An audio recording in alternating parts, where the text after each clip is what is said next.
All right, guys. I was going to do a full video today, but I got to be honest, I'm feeling a little bit rough. I'm not sure what I've got, but definitely a cold of some kind. So, I don't know. Do you guys think this would be helpful if I responded to this Jonathan Leeman article? I'll include if you haven't read it, I'll include a link to it in the description of this video. I don't know, man. Maybe I'm just a little too cynical for this. I just don't know. It's just, it's really hard to take this guy seriously. You know, I'm famous for calling him a weasel a few years ago. You know, right now where everyone's telling us to, like, lower our rhetoric, you know, calm down, everyone. That's what they're trying to say. Oh, we need amnesty. We need amnesty. Patience. Calm down. I want to amp it up. I mean, I don't think he's just a weasel. This guy's a snake, man. This is subversive stuff. Jonathan, this is subversive stuff. And I think you know that. I had a conversation with a brother this weekend who said he had a bone to pick with me because, you know, I so often call the things that Jonathan Leeman says stupid.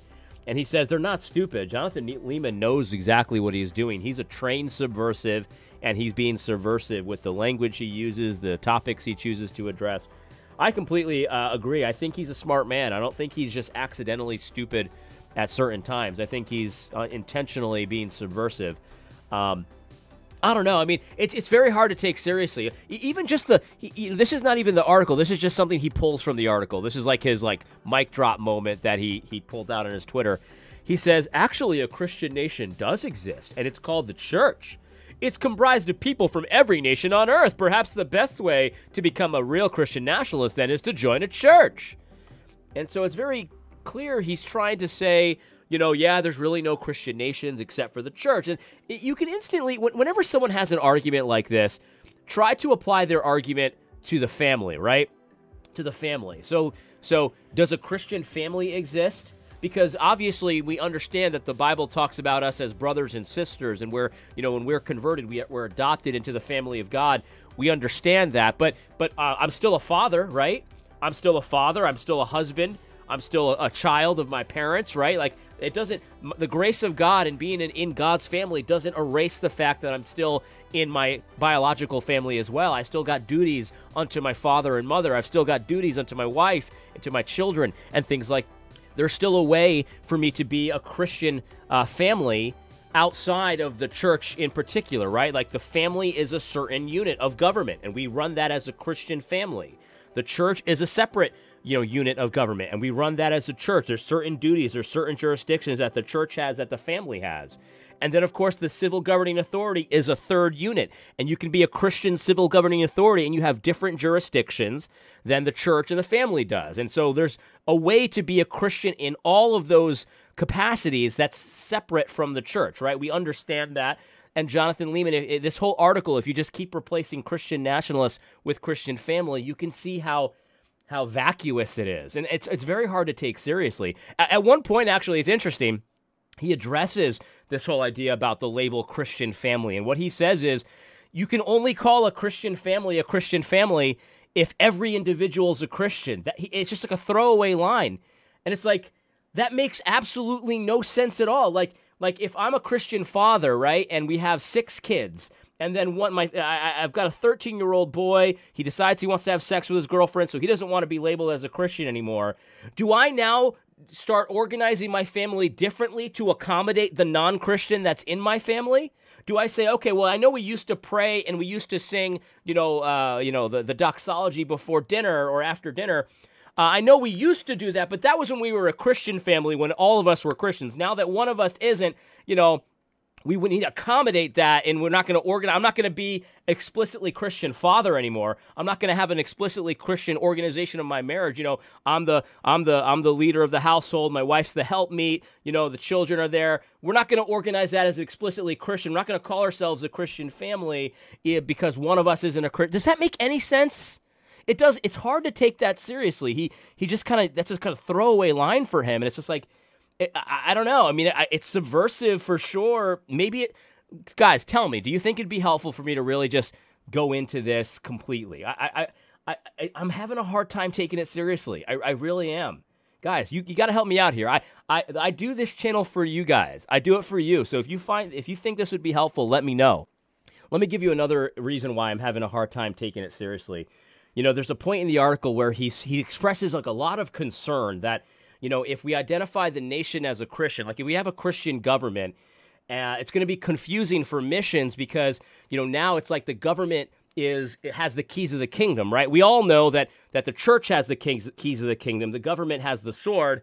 But if the government starts calling itself Christian, like if it's bearing the Christian sword, then people are going to be confused, and it's going to be hard for missions because people are going to think, well, my government's a Christian, so I'm a Christian, and we're not going to be able to give the gospel to people like that because they're going to be nominal Christians. They're going to think they're already in the kingdom, and it's going to be very hard because it's basically like the government is saying who's in and who's out, like who's a Christian and who's not, who's clean enough for worship of the holy God and who's not.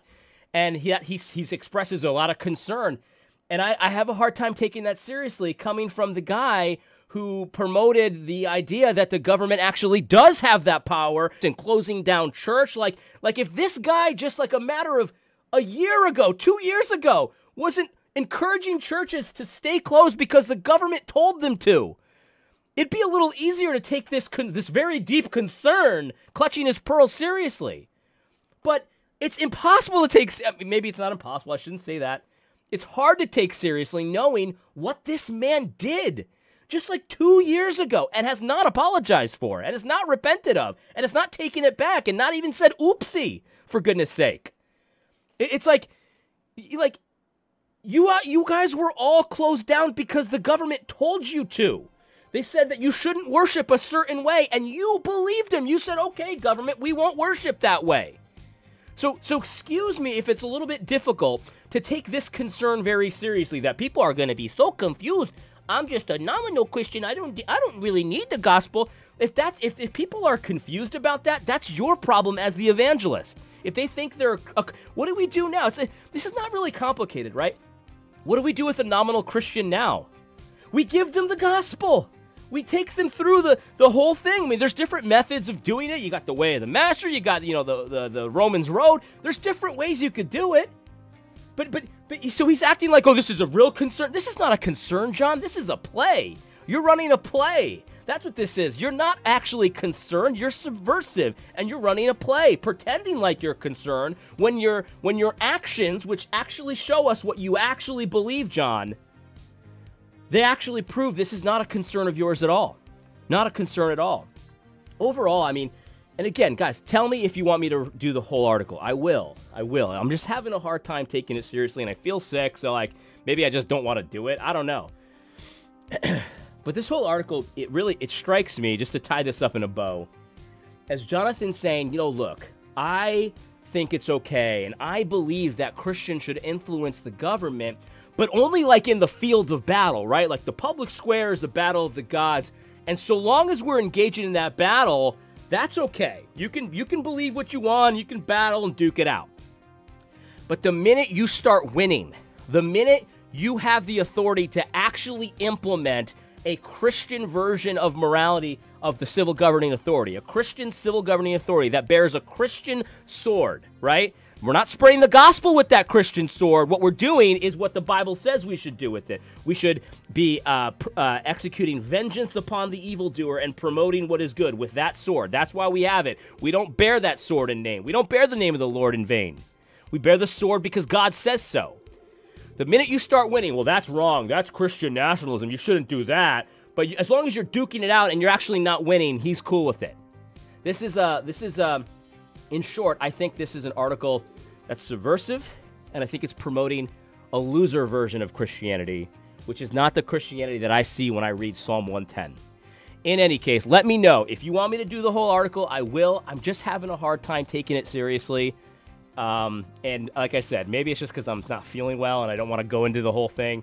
God bless you all. I love you guys. Take care. Stay healthy. God bless.